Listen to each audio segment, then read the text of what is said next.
Hello? Good. Hello, everybody. Is our Joyce Leonard here today? There. Oh, there she is. Okay. I have a three-pronged introduction. Number one, we want to wish Joyce Leonard a happy 95th birthday. She's our firecracker, so let's sing for her. Happy birthday to you, happy birthday to you, happy birthday, dear Joyce, happy birthday to you. Okay. Number two, I want to thank you all for being so intelligent, kind, and caring.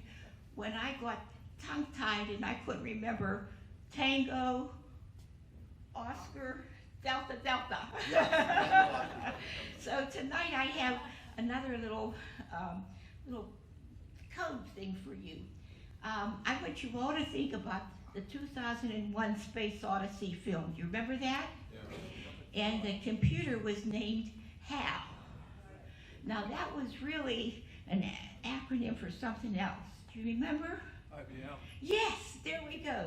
IBM. Because what they did is they moved one letter over. Remember? Okay. Like HAL, the H was a I, and the B is A, and the L.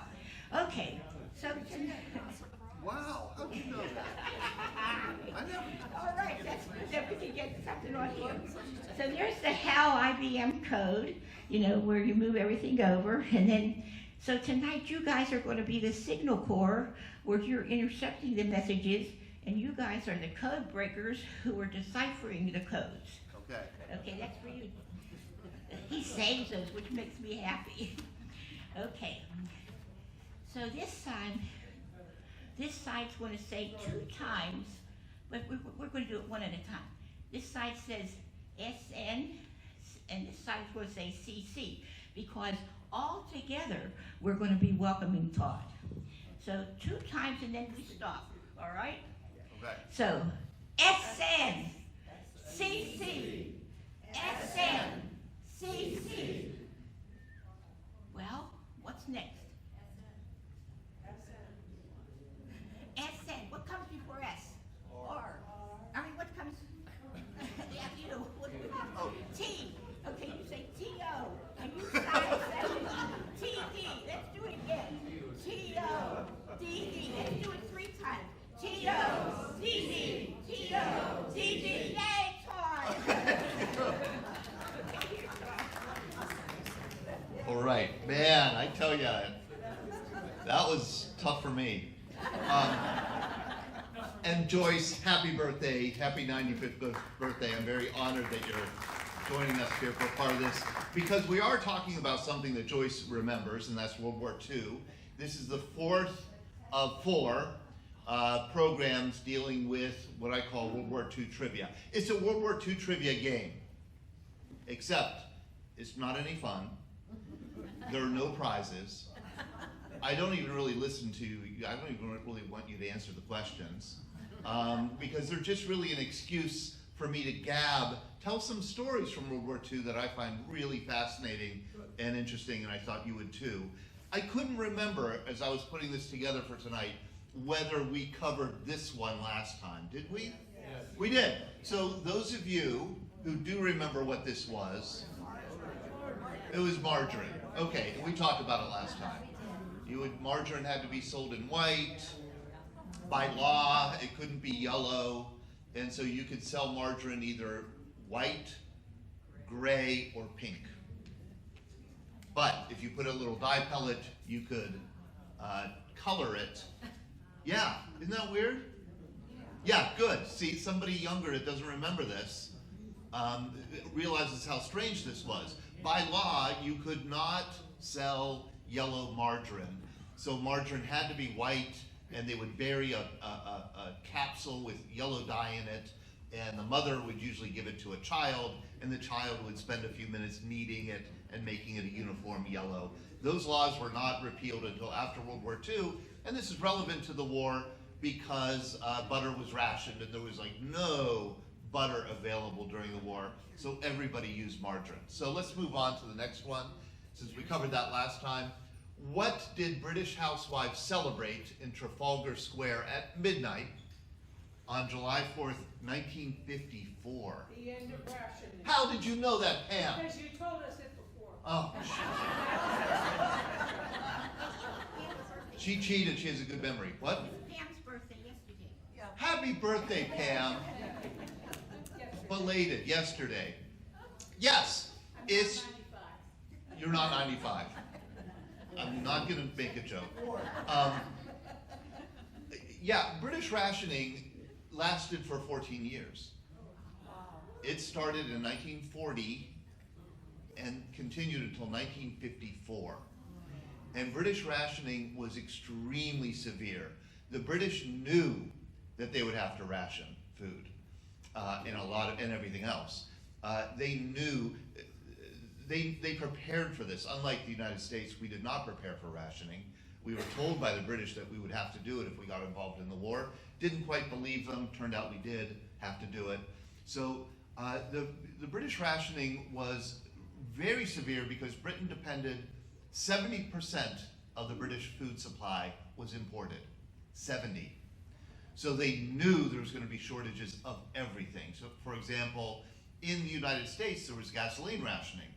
And for most of the war, you could buy most families could buy somewhere between 3 gallons of gas and 8 gallons of gas a week. In Britain, there was no gasoline available for the duration of the war. You couldn't buy it on a private market. It was held aside just for the military and for public uses. So gasoline was unavailable. There were a lot of things that were completely unavailable. I mean, I think, there were a generation of British people grew up with no memory of ever eating a lemon, an orange, a banana. Apples were scarce. Most meat could not be gotten. Fish was not rationed, but fishing boats didn't go out to sea because they were afraid of German U-boats. The German approach to the war was to starve Britain, to blockade the island with U-boats. And they got that idea from the British, who starved Germany in World War I, created a humanitarian disaster in Germany by 1918. So the British thought they would pay them back in World War II and imposed a blockade, and that made everything scarce. You could eat a horse, like this sign says, horse flesh sold here, but it was scarce. You could eat laboratory rats, but they ran out. You could eat rabbits, but they became scarce. You could shoot pigeons, but they were hard to find eventually. There was often you would go to a store and you would buy carcass meat. They didn't tell you what the animal was, and you didn't ask. There was really shortages of everything except carrots. There was plenty of, did you know that we have a carrot shortage here in the United States right now? No. Yes. That's because they're all last week. That's because they all came to Masonic Village, to the dining hall. There is, my wife went to Aldi and came back and said, I didn't buy any carrots because they always have carrots, they didn't have any. And the person there said, oh no, there's a carrot shortage. And so my wife came home and looked it up, and sure enough, there is. Bad weather in California, there's a carrot shortage. Why? Bad weather. I don't know. I shouldn't have even mentioned it. But there was no carrot shortage in World War II in Great Britain. There were plenty of carrots. And so the British people were virtually force-fed carrots throughout the war. They were told a bunch of lies about carrots. They were told that carrots were the sweetest vegetable you could buy. That you could have just as good a refreshing frozen carrot on a stick. That would be just as good as ice cream. Look at these poor kids, you know? This sign says, why not a carrot pudding? Because it's disgusting, that's why not, right? I mean, this is made without sugar, you know? Oh, and the best was that the health benefits of carrots was just promulgated all the time. That old saw about carrots being good for your eyesight, especially good for seeing at night. It was a patriotic thing to eat lots and lots of carrots, because then at night you'll be able to see the German bombers when they come. So carrots. The unusual thing about British rationing is that it continued after the war. You'll remember that in July 1945, there was a national election in Great Britain, and Winston Churchill, the hero of the war who had led the country through World War II, was booted out of office, and a very popular Labour government was voted in. The Labour government eventually became unpopular by 1950 because it continued the rationing. And the rationing continued for several reasons. Usually when something big and bad happens, it's usually several causes that coincide. There was general strikes after the war, there was high inflation, and rationing is good for inflation, so the government used the rationing to keep inflation down. There was economic stagnation, and there was also this attempt on the part of Great Britain to keep its empire together. And so Britain siphoned or directed a lot of its resources to trying to keep the Commonwealth countries part of the British Empire. And so that meant there was not enough of everything back home. And so rationing continued, and Winston Churchill, who had been booted out of office in 1945, used the unpopularity of rationing in 1950 to roar back into power. The Conservatives in 1951 achieved a majority in Parliament, and Winston Churchill became Prime Minister of Great Britain once again. There's a guy, I remember reading several years ago, this guy, a scientist who did some research because of the records of British health are so complete. He was able to look at the 14 years of rationing in Great Britain, and he determined that during those 14 years, the British people were the healthiest they had ever been. Healthier than before, healthier than after. Lower rates of heart disease, lower rates of cancer, definitely lower rates of obesity. And so he briefly started this campaign to bring rationing back to Britain. You can imagine how popular that was. That went absolutely nowhere. All right, here's a story. This guy, this sailor needed special permission from President Roosevelt to join the Navy. Why? Too tall, no. I'll give you a... Old enough? No. Too old, no. Did he play baseball? No, he didn't play baseball. No, he wasn't gay. He was not a movie star. It's because, I'll give you a hint. It's because he had an unsavory family connection. Related to Hitler. Yes, his last name was Hitler. He was Adolf Hitler's nephew, William Patrick Hitler.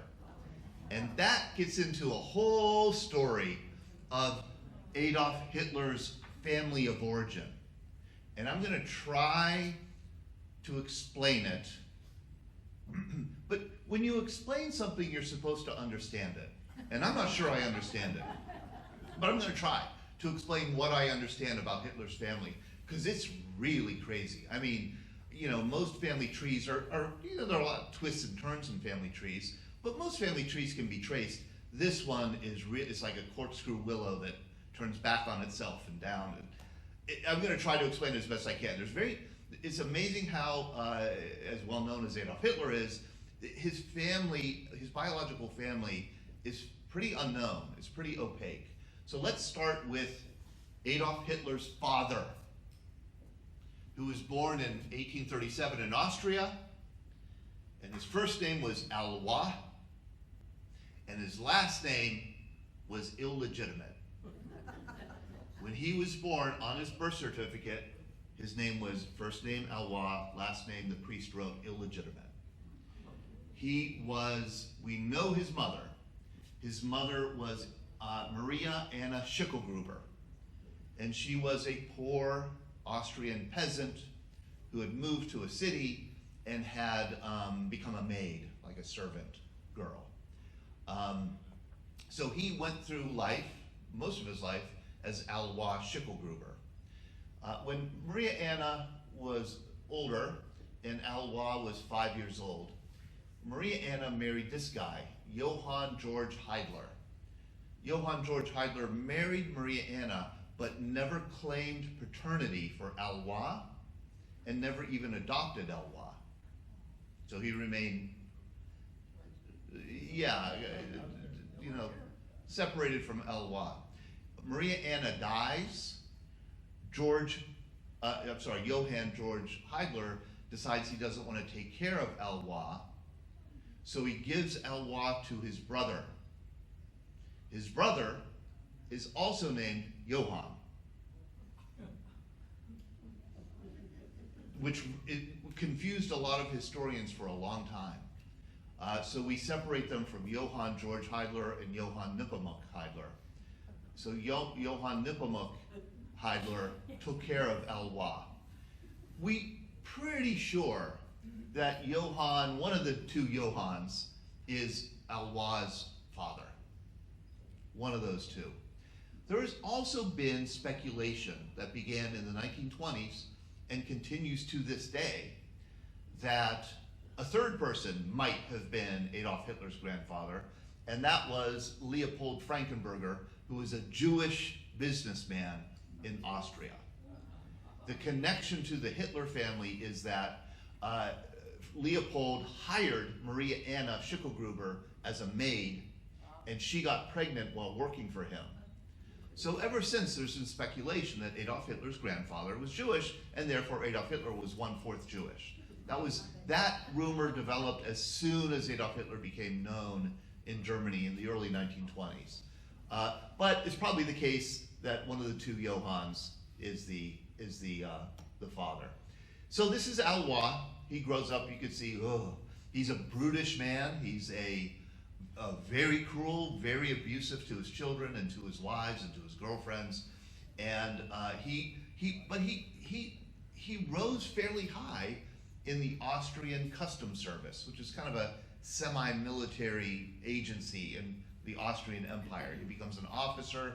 He rises by the 1870s or so, and he eventually gets married, and I guess you would say settles down. Before he gets married, he does have a couple kids, though.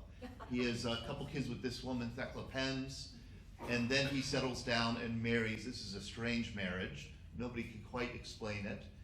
He marries a woman named Anna, and it's strange because Anna is much older than he is, and she's infirm and bedridden for most of the time that he knows her, and yet she gets pregnant and has kids. But she's a handful and she's no fun at all. So she needs a caregiver, and so Alois hires Fanny Matzelberger to be a maid. She's a 19-year-old who takes care of Anna. Yeah, you guessed it. And so Alois starts having kids with Fanny, and they have 4 kids. Then Anna dies. Alois marries Fanny. Then Fanny gets tuberculosis. So she's no fun at all and needs to be taken care of. So Alois hires Clara, who's a 16-year-old maid, and Alois starts having children with Clara. He eventually marries Clara after much difficulty, because he was much, let's see, she was 16, he was 30, 45, something like that, when they tried to get married. And they wouldn't let them marry. It appears that the courts wouldn't let them get married because they were too closely related. Clara Pausel was Johann George Heidler's granddaughter. If Johann George Heidler was Alois' father, that means Alois married his niece. And she, in fact, did call him uncle.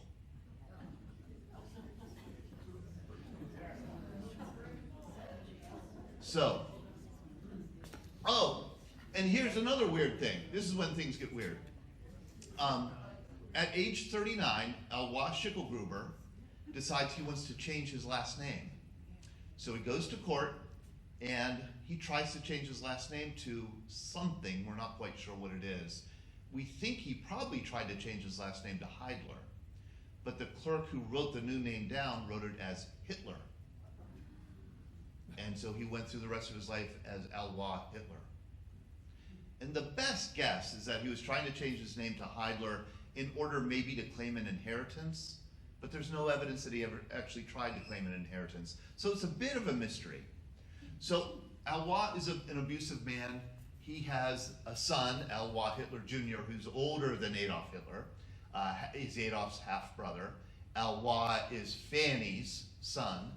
Elwha reaches the age of 14 or 15. He runs away from home. He runs to England, and he starts having children of his own with young women in England. And he tells them that he's a German prince, and he'll take them back to Germany and they'll be wealthy. One woman who fell for it was this woman, Bridget Dowling. And Bridget and Elwha actually got married. She found out that he was a deadbeat. He left the family and went back to Germany and married another woman without getting a divorce, so he was married to two women at the same time. And Elwha and Bridget had a son named William Patrick Hitler in 1911. So William Patrick Hitler grows up English, speaking English, not speaking German, Irish mother, very poor, Great Depression. In 1933, at age 22, Adolf Hitler comes to power, and William Patrick Hitler figures, maybe I should just move to Germany and ask my uncle Adolf for a job. So that's what he did. He went to Germany, went to Berlin, contacted his uncle. His uncle got him a series of pretty good jobs. One in a automobile factory, he was an automobile salesman. He had another job as a kind of a bookkeeper. But these were kind of, to William Patrick Hitler, they were kind of menial jobs. So he asked for better jobs. And eventually, and I know that there's at least one face-to-face meeting between William Patrick Hitler and Adolf. There might have been two. And William Patrick Hitler said, reportedly in one of these meetings, "Give me a good job, or I will let everybody know about our Jewish background." And so Adolf said, "Okay, I'll give you a good job. I just want you to renounce your British citizenship." And he wouldn't do it. This is before World War II broke out. William Patrick Hitler wouldn't do it, and he realized Adolf is probably setting him up. And so William Patrick Hitler fled Germany and came to the United States. Now Hitler always called William Patrick my loathsome nephew. He said, "I didn't become chancellor for the benefit of my family. No one is going to climb on my back." So William Patrick Hitler comes to the United States and tries to sell his story to Time Life. Instead, he eventually sold his story to, you might remember this, Look magazine. And Look magazine sent him on a speaking tour, and he became quite popular in 1939. This was the article, "Why I Hate My Uncle," by William Patrick Hitler, nephew of Adolf Hitler, where he describes what Nazi Germany is like. He goes on the speaking tour, people get to know who he is, and he joins, after Pearl Harbor, he wants to join the Navy, but the Navy and no branch of service will accept him, of course, because his last name is Hitler, and his uncle is Adolf, and so he has to get special permission from Franklin Roosevelt to eventually join the Navy. He joins the Navy, he becomes I don't think it's a phlebotomist. You've got to be, I know I'm going to offend somebody, but I mean, why would you want a career drawing blood from people? Masochistic? Maybe I just don't like my blood being drawn. I think he I don't think he drew the blood. I think he analyzed it.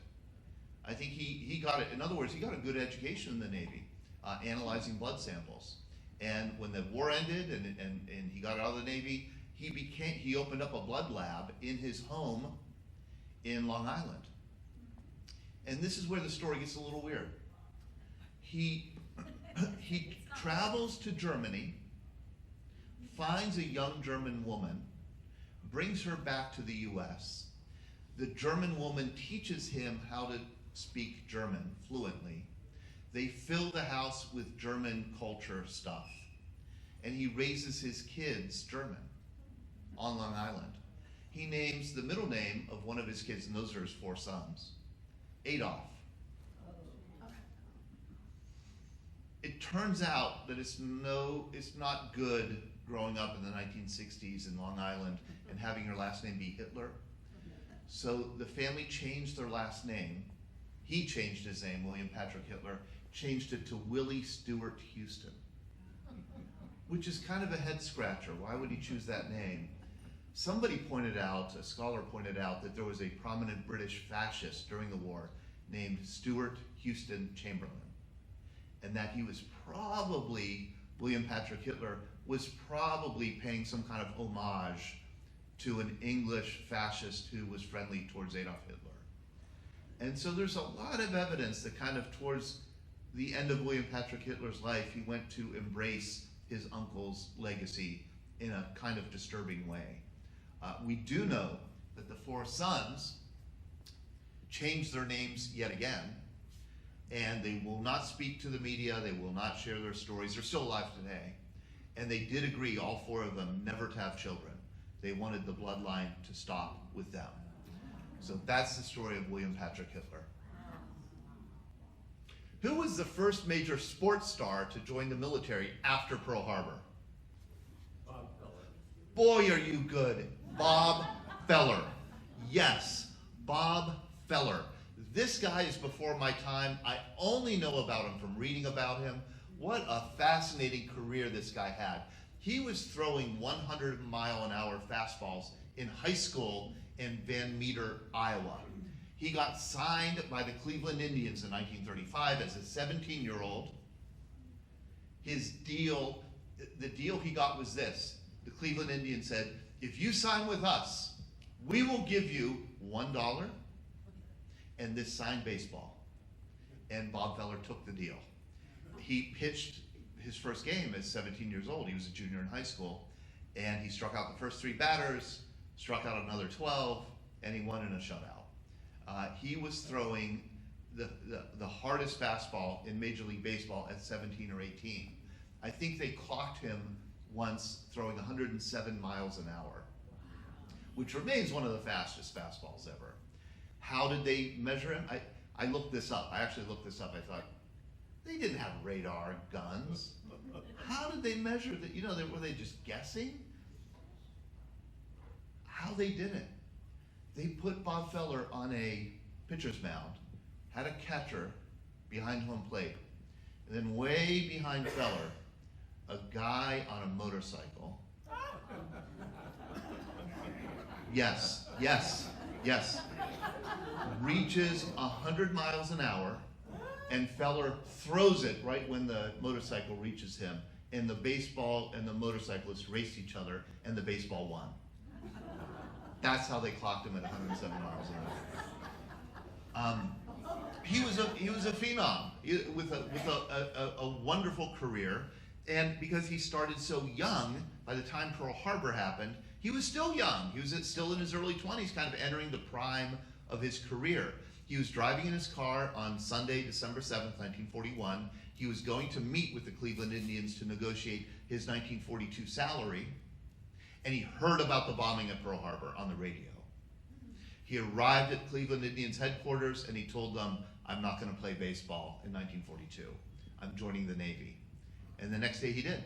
He joined the Navy, and he was the first major sports star to do it. He would serve as a gunner, a gun captain on the USS Alabama for 3.5 years at least of the war, and he missed the prime of his career because he was fighting World War II. And you know, commentators have said, like, this guy, if he had stayed in baseball during his mid-20s, you know, he might have broken so many more records than he did. And this is what Feller said about it. It was one of the greatest experiences in my life.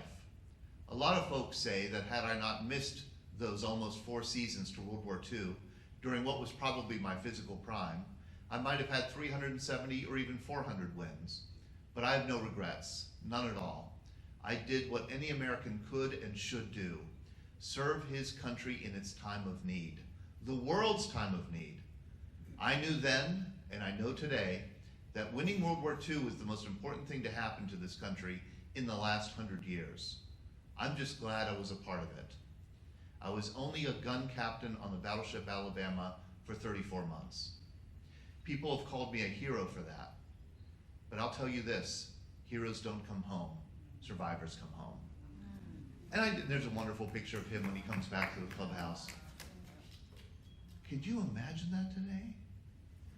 I mean, you know, we talk about sacrifice and people who serve in the military sacrifice in so many different ways, big ways and little ways. Some, you know, to the full extent of their life.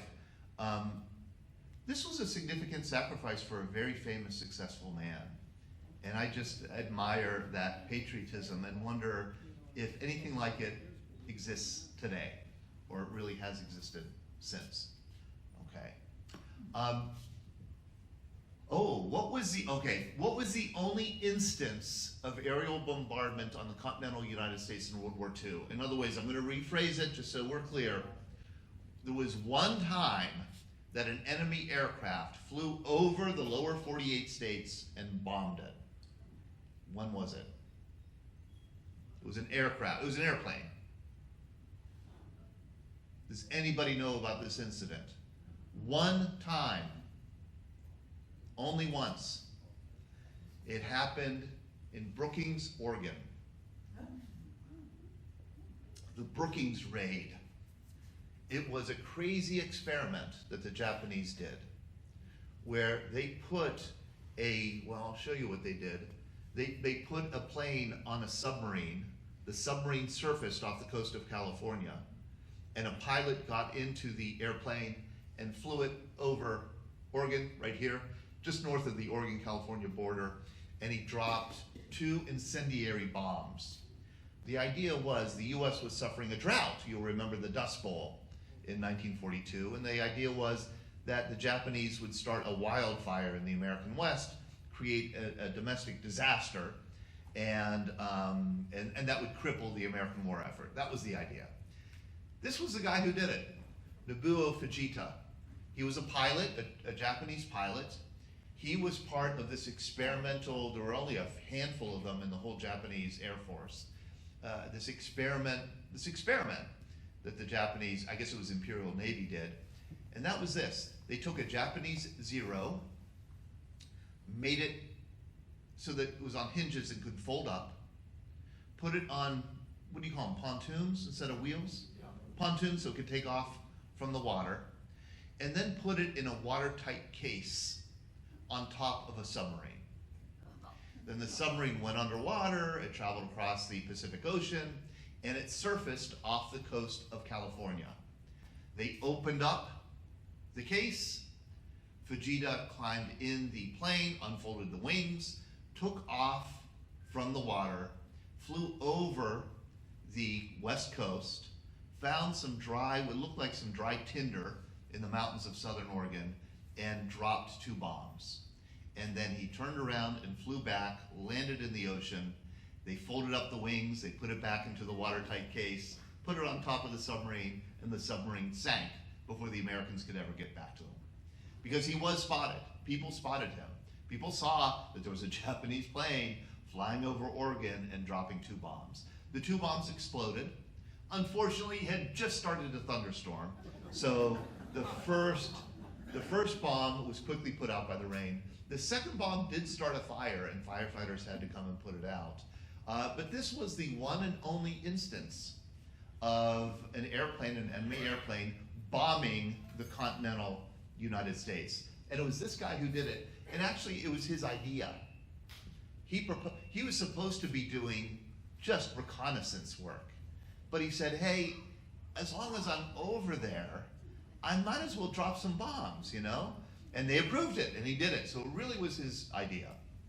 Fujita would go on and serve the rest of the war. He went on many missions later in the war. He ended the war as, get this, a kamikaze instructor. He was instructing kamikazes. And the idea was when you run out of students, it's your turn. So the war ended before he could ever get his turn. So the war ended, he survived, he returns to his home in Japan, and he opens a hardware store. And in 1962, 20 years after the Brookings raid, which was September 9th, 1942, he gets a letter from the town of Brookings, Oregon, inviting him to come to a town for a grand celebration, commemoration of his bombing of their town 20 years earlier.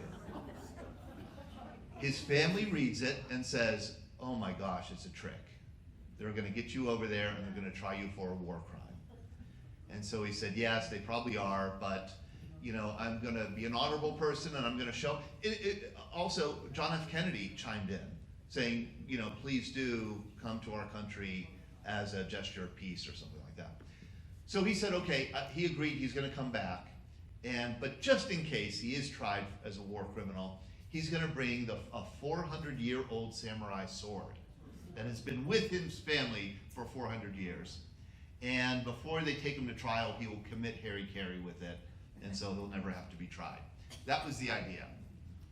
He does show up for the 20th commemoration of the Brookings raid, and it turns out the people of Brookings love him.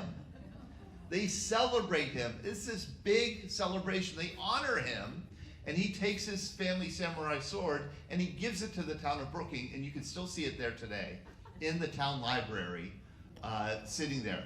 This was 1962. Again, President Kennedy sent his warm wishes to Fujita. Fujita so fell in love with the town, and the people so fell in love with him, that he made many visits to Brookings over the next 30 years. He became an honorary citizen. And when he died in 1997, he instructed that his ashes be buried in the bomb crater that he created, which was still there in Brookings, Oregon. And that's exactly where his ashes were buried. Really a great story. Oh, how about this one? In World War II, the Japanese developed the world's first intercontinental weapon. What was it? A balloon A balloon. with an incendiary. That's right. You remember that, don't you? Yes, I do. Yes, you do. This was an incendiary balloon. The Japanese created 9,300 of them, sent them across the Pacific Ocean to explode in North America. The Americans did not suspect it was even possible to do this because the Americans didn't know about the jet stream. The jet stream. The jet stream is this layer of moving air that wraps the globe and moves air hundreds of miles an hour at about 30,000 feet. It's a narrow layer of air. You have to stay in the jet stream to ride it. So the Japanese physicists, Japan knew about the jet stream, the Americans did not in 1944, 1945. But the Japanese knew about it. Yes, you got it. I think you're explaining how this crazy mechanism worked. It was called a fugo, or fire balloon. And the idea was this: the problem with sending a balloon, there were many problems with sending a balloon in the jet stream with a bomb attached to it, many problems with it. But the big problem was that during the heat of the day, a balloon filled with hydrogen would expand and would float above the jet stream, and so it would slow down. So you had to come up with a mechanism that would bring the balloon back down. And that mechanism were valves that would open and let some of the hydrogen out. So the balloon would deflate some, and it would float back down into the jet stream and continue its fast ride. Then, during the cold of the night, the hydrogen would contract, and the balloon would drop beneath the jet stream. So you needed some kind of mechanism to get the balloon to rise back up into the jet stream, and that's what these sandbags were for. So there was a wheel at the base of the balloon, and the wheel acted like a ticker, a clock, an alarm clock, a timer. They were on timers. it was timed so that when they guessed that the balloons would be above the jet stream, a valve would open up and release some air and drop it back in. They were guessing when the balloon would drop beneath the jet stream at night and a sandbag would be timed to drop. So this thing was letting out air and dropping sandbags across the Pacific Ocean as it traveled. And on it were these bombs, these bombs that were all had fuses that were of different types. There was one fuse that was set to detonate when it was picked up. There was another fuse that was set to detonate when it landed. There was another fuse that was set to detonate days after it landed. There were others that were altitude fuses. There were all kinds of different fuses. And the idea was, again, the US is encountering a drought, and so these things will fly across the Pacific Ocean and start wildfires in the American West that the US would have to battle. About 300 of these 9,300 balloons were discovered during the war and after the war, many of them after the war in farmers' fields. The last one to be discovered was discovered in 1978. The furthest east one was ever discovered was in Detroit, in the city. So these things started dropping in November of 1944. The first sighting of one was by a Navy pilot who saw this balloon racing through the air and he couldn't catch it. He was trying to shoot it down. He couldn't catch it. These things they caused a lot of concern when citizens started finding them. The whole project took well over a year for the Japanese to get going because where are they going to find rubber for balloons? Where are they going to find canvas for balloons? They ended up using, by the way, origami paper. Squares of origami paper, washi, they're called. And the squares were glued together with potato glue. The girls, elementary school girls, pasted them together in school.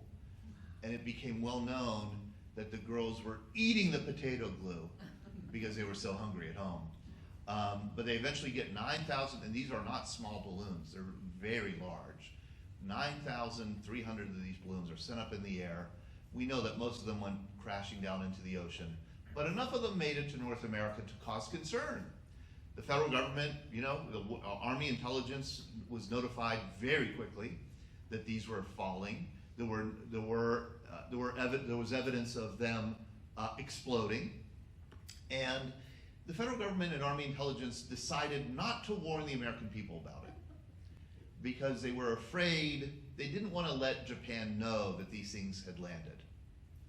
They wanted to keep it quiet, and that was kind of dangerous because rumors circulated about these strange bombs falling. And the other very disturbing thing about this is the Americans didn't know who was sending them. The Americans didn't know about the jet stream, so they knew that they couldn't have come from Japan. So they figured it had to be the Japanese Americans in internment camps in the American West. And there was a massive search and interrogation of Japanese American internees at these incarceration camps in the West to try and discover who was putting up these balloons. It took a geologist at Duke University, I think, who did a smart thing and inspected the sand in the sandbags and immediately found that the sand could only have come from the coast of Japan. And that's when Americans discovered the jet stream and put it all together. These ended up not causing, of course, a wildfire, but they did kill 6 people at one time. And it was these 6 listed here. What the story was that on March 5th, 1945, which was a Sunday, Archie Mitchell, who's a minister, and his wife Elsie took 5 children from their Sunday school for a picnic. They went up a road in Blythe, Oregon, Gerhardt Mountain, and they saw that the road to their picnic spot was closed. So they went to another lesser used road. And Archie said this, he remembers the door opening, the kids running out, as kids would do. He remembers hearing a voice of one of the kids say, "Hey, what is this?" And then a big explosion. So the child picked up the bomb blew up, and it killed Dick Patsy, Jay Gifford, Edward Engen, Joan Patsky, and Sherman Shoemaker, ranging of age 11 to 14, and also killed Archie's wife, Elsie, who was 26 years old. And this is the plaque on the spot where it happened. They died here May 5th, 1945, by Japanese bomb explosion, only place on the American continent where death resulted from enemy action during World War II. Archie became a widower. He was a minister. He got remarried. He became he volunteered for missionary work in Vietnam in 1962. He was kidnapped by the Viet Cong and he was never seen again. Okay, how about this one? What American, who in retrospect seemed destined for greatness, was killed in 1944 when he volunteered for a top secret mission involving aerial drones? Kennedy. Yes, Joseph P. Kennedy Jr. Joseph P. Kennedy Jr. The old son of a bitch, his father, Joseph P. Kennedy Sr., he had wanted to be president of the United States. He had wanted to succeed Franklin Roosevelt, but he ruined it for himself when he was ambassador to Great Britain. Extremely unpopular and unsuccessful ambassador because he encouraged the British to surrender to Germany. And he said every interview he could get that there's no way Britain could win this war. Germany's going to invade. Americans should leave. He was very much what was considered then a defeatist when it came to the British. And Randolph Churchill said, Joseph Kennedy is yellower than my daffodils. And that stuck. That really stuck. Joseph P. Kennedy Sr. was tarred with cowardice and with the taint of isolationism. And so he was never going to be able to be president. So he, as all good parents do, he foisted his ambitions on his children. My children are such disappointments. And he pretty much raised Joseph P. Kennedy Jr. to prepare himself to run for president someday. And so Joseph P. Kennedy Jr. did all the things that he could do, and he was extremely smart, extremely able. He dropped out of law school, I think his last year of Harvard Law, in order, before Pearl Harbor, to join the Navy. And he immediately after Pearl Harbor happened, he was ready to start flying missions as a naval aviator. And the old man instructed him, you better get dangerous missions. Because if you want to be president, you better be a war hero, And so he did. He flew dangerous missions. He started out flying missions, submarine patrol missions in the Caribbean. And then he moved in 1943, September 1943, to Great Britain and started flying with the British Royal Navy, looking for submarines in the North Atlantic. And then he became a pilot. This is Joseph Kennedy Jr. right here. There is Joe Sr., Joe Jr., and John F. Kennedy. Then he started flying missions in this plane, which is a B-24. The Navy, of course, has to call it something different. And they started flying missions over submarine pens in France. He flew his 25 missions with his crew by the spring of 1944. And in those days, if you survived 25 missions, you could go home. So his crew went home, but he decided to stay on and fly more missions.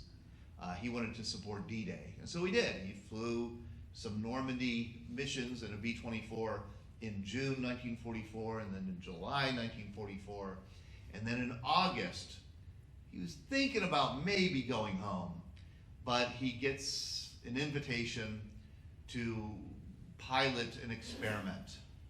And the experiment was this. It was an unusual experiment. It was to take off in a B-24 that was rigged to be a drone.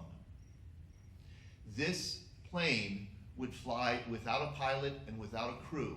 Once it was airborne, it would fly without a pilot and without a crew to a target in France and land and serve as a missile. That was the idea. And the technology it used was called television. David Sarnoff, who was president of RCA and NBC, he had sunk millions of dollars into developing television for the consumer market during the 1930s and 1940s. But of course the war ruined that. He couldn't roll out television until after the war was over. But he succeeded in selling the television technology to the Army. He convinced the Army that you could use television technology to create a drone. And this is how you do it. You put a B-20, you'd rig a B-24 with one of these cameras, the first, earliest television camera, in the nose of the plane, and then a B-24 behind this one would serve as the pilot, the guiding aircraft, and the men in the B-24 in the rear would have a TV screen, and they would be able to see everything that the front airplane was seeing with the television camera. And they would guide the B-24 to its target, and the target would crash. The plane would crash into the target. That was the idea. And they had run through this experiment, and every time they did it, there was no way they could figure out how to get the drone to take off on its own. They needed a pilot in the pilot seat to take off. So Joseph P. Kennedy Jr.'s role was simply to get into this airplane, take off from an air base in Britain, achieve 2,000 feet, and then parachute out. And then the guide plane behind the drone would take it from there. That's all that was expected. This plane was stripped of everything inside, all armaments, all the bombs, you know, just about everything but the radio and the controls. And it was packed to the gills with explosive, Torpex, 10 times more explosive than TNT, 21,000 pounds of it, packed in to this B-24. Much, much later, there was evidence that surfaced that before Kennedy took off, a ground crew member said, "Hey, sir, you should delay this flight. There's a wire harness that's loose. I'm afraid it's going to cause a spark and cause the plane to blow." I mean, Joseph, you know, people say, oh, he was too reckless and daring that he took off with that. If you waited for a plane that didn't have a problem to fly a mission in World War II, you were never going to fly a mission. I mean, these planes were so beaten up all the time. Some of them were barely serviceable, and these pilots and the crews flew them all the time. So I'm sure Kennedy just waved up, "Get out of here, you know, this one, I'm fine." He took off, hit 2,000 feet, the plane exploded in a million pieces. It was the 7th attempt at this drone technology. There would be 8 more, and Operation Aphrodite, which was the name of this drone technology, would be canceled. It just wouldn't work, wasn't ready for it. But what it meant was, for the Kennedy family, that, you know, the golden son, the golden child, the one who's destined to be president, was gone, Joseph P. Kennedy Jr. And Joseph P. Kennedy Sr. had to reluctantly rely on his much less capable younger brother, John F. Kennedy. And poor John F. Kennedy, as you know, very sick his whole life. I mean, you name an illness, he had it. Asthma, he had Addison's disease and adrenal gland. He had a bad problem, terrible problems with his back, terrible intestinal problems. He was a real wreck. Last rites 3 times before he was an adult. You know, doctors thought he had leukemia. I mean, he was not expected to survive much into adulthood. And yet, he was the one that the family's hopes fell on. All he wanted to do, John F. Kennedy, was be a historian. And he had to settle for president of the United States. It's a very sad story. All right. This is the most famous coconut shell in history. Here's our last question. This is the most famous coconut shell in history. What is its story? Is that the one that Kennedy carved? That's it. It's the one that John F. Kennedy carved. Yes, you know, you all know the story of PT-109. You saw the movie. You read the book. You heard Kennedy talk about it during his campaigns. This is, one of the most famous kind of political stories, war stories ever told. And it was told, it's the story of this PT boat, a patrol boat, that John F. Kennedy was the commander of, with a crew of 12 men. And a Japanese destroyer, the story went, cut the PT boat in half. Kennedy helped save the crew by dragging one badly burned crew member to an island several miles away, and had to scrawl on a coconut a message that a native then delivered to another PT boat so that they can be rescued. It really is a wonderful story, and it's a true story. Some of the details have been sorted out in the past couple decades. I think we've learned a little bit more about the story. But again, John F. Kennedy was so sick, so infirm. He should never have served in the military. The Army rejected him when he tried to apply for officer candidate school in the Army. The Navy rejected him. His doctors would not sign off on him going to boot camp. And in fact, Joseph P. Kennedy Sr. had to bribe a doctor to allow him to get into the Navy, and he did. When he did get into the Navy very sensibly saw it. This kid is brilliant.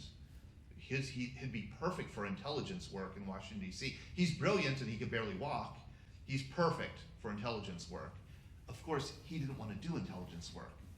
He was told by the old man, you better serve in combat if you want to be president. So the old man and Kennedy really pulled strings to get Kennedy into a dangerous combat situation. And at the time, the kind of, I think it's diminished now, but at the time, PT boats were really fashionable. They were really like the modern cutting edge technology that the Navy was going to use to win the war, especially in the Pacific. These PT boats were small, and the idea was they would swarm the enemy. You would have 8 or 12 PT boats that would swarm the enemy and sink much larger enemy ships. They'd be fast, they'd be have a lot of firepower, and they'd win the day. With just the bravery and the dare of the crews. So this was a perfect for a Hollywood war service. Kennedy should never have been assigned it. It's amazing that he made it as far as he did on these, because it was really rough duty. And as it turns out, PT boats were terrible. They were terrible. They were not good. They did not help to win the war. They relied on torpedoes that didn't work. The Mark 8 torpedo, first of all, you couldn't get it to fire. It would not leave the boat. You'd literally push a button and it wouldn't fire. If you did get it to fire, it wouldn't hit the target. If it did hit the target, it wouldn't explode. I mean, and it wasn't the worst torpedo we had. The worst torpedo was the Mark 14. This was really a scandal. You would push the button. The torpedo was it was guided. It would be guided towards a magnetic guide. It would go out towards the enemy and then turn around and then hit you and explode.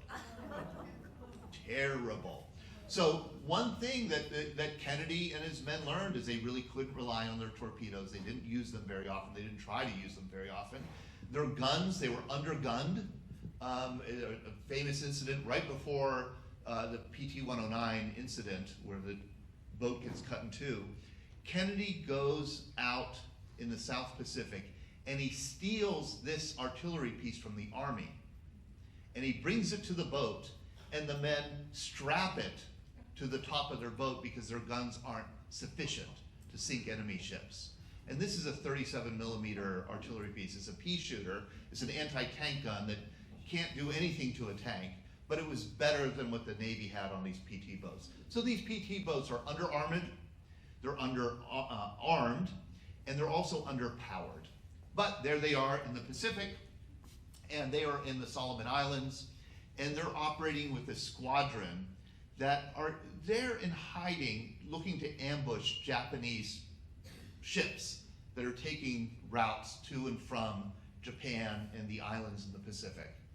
And on the night of August 2nd, 1943, you have a Japanese destroyer, the Amagiri, and other destroyers leaving Kalamangara Island and heading back up to get resupplied. The PT boats are lying in wait, hiding, and they start to enter Blackett Strait to try to sink these Japanese ships. It's night, there's no moon, a heavy fog descends on the strait, and Kennedy's boat is sitting out here vulnerable. The engines are idling very low. The men are straining to hear if they could hear boats. And out of nowhere, Kennedy and another sailor spot a Japanese destroyer just feet away from them, going full speed. They had 10 seconds to try and evade it, and they didn't. This is an image, a popular image of what happened. This is the Amagiri, the Japanese destroyer. It cuts the PT boat, the story says, in half. And the story was, if you saw the movie or if you read the book, the story was usually the Japanese captain was saw this PT boat vulnerable and just thought, I'll just run over them. The captain said, no, I was trying to avoid them because he knew that this had a 3,000-gallon gas tank with high octane fuel, and he was afraid it would explode and sink his own boat. So he said, I was trying to steer out of the way. Actually, how it happened was, this is PT 109 heading this way. This is where John F. Kennedy is standing. The Amiri cuts through the boat right here. It doesn't cut it in half. It cuts it lengthwise right here, slices this part of the boat off. 2 men are here, they're killed instantly, never seen again. Kennedy barely escapes death by being just far away from it when it happens. Kennedy, in fact, he had spotted the boat, and he made a really bad decision to try and turn into the boat so he could fire a torpedo. So he's actually, at the time it's hit, he's actually turning his boat to face. He would have been killed if he had succeeded in turning the boat. But he didn't succeed, and therefore only this part of the boat was destroyed. A fire develops. It does not explode the boat. Rather, the gasoline splashes onto the destroyer. It splashes into the water. It catches fire. There's fire everywhere, and the crew members are all thrown out into the water. They cling to the boat. The Amagiri keeps going, doesn't stop, keeps going. It didn't turn around to try and kill them. It figured they were all dead. And in fact, there were some Navy observers on other PT boats that saw the explosion and immediately said they're all dead. We shouldn't even try to look for them, they're all dead. Only one guy, his name was, I think, Robert Evans. He was Australian. He was a civilian, and he had volunteered for lookout duty here on a volcano. He watched it happen. He was right here. It exploded right in front of him, and Evans could see the men in the water. He was the only one who knew there were survivors. The men clung to the boat, which was of course disabled, and the boat floated this way in the stream. They realized, one of the men was very badly burned, 70% burned. They are floating kind of in this current, and they realize they're floating right into the path where other Japanese destroyers are going to be coming, and they're going to be machine gunned probably by the enemy. So they decide to leave the boat and swim to this island. This island was called Plum Pudding Island. It was only 100 yards wide, had no water, no food, and no Japanese. They each grabbed a part of the boat that could float and some life vests. Kennedy volunteered to take the burned man, and Kennedy truly did put the straps of the life vest in his mouth, and he swam 3.5 miles. The one sport Kennedy could do was swim. He was on the Harvard swim team. That was the one activity that he didn't experience excruciation. He said he felt less pain swimming than he did standing. So this is something that he was a very accomplished swimmer, and he swam 3.5 miles, took him 5 hours, from right here to Plum Pudding Island. He was the first to arrive, even though he was pulling a man, and the others arrived later. They huddle on this island. It was uninhabited then. It's uninhabited now, except for one man who opened this bar there. You can go and order a drink for $12.50. He will serve you a drink and he'll tell you the whole story of PT 109, and they now call it Kennedy Island. When they're on Kennedy Island or hiding from the Japanese, they realize that everybody probably thinks we're dead. And so Kennedy volunteers to swim to adjacent islands to try and find somebody who might be able to get a message and rescue them. He swims to some adjoining islands and he encounters these two guys, Byokugasa and Aroni Kumana. These are local Solomon Islanders, natives. They don't speak English, they don't speak Japanese. They row in the open ocean in just this boat. They see Kennedy and they immediately suspect, and Kennedy starts shouting to them, speaking to them. They immediately judge him to be Japanese. You know, historians later found these guys and said, like, what the, how could you? And they said, white people all look alike to us. They really could not tell, like, Americans from Japanese. There's one version of the story says that these guys had a gun and they tried to shoot Kennedy with it, but it didn't go off. But eventually Kennedy convinces them that he's an American, and they say, we will row 13 miles to Rendova, it was called, an island where they knew there were American PT boats. They had to go through dangerous waters. They were going to go right past Japanese, and they wanted to give a note to the PT boats. And so Kennedy carved this onto a coconut. Wow. Narrow island commander, native nose position. He can pilot. 11 alive, need small boat, Kennedy. This message was delivered to PT Boat 157, and the next day PT Boat 157 came and saved all the men. This became a really big story.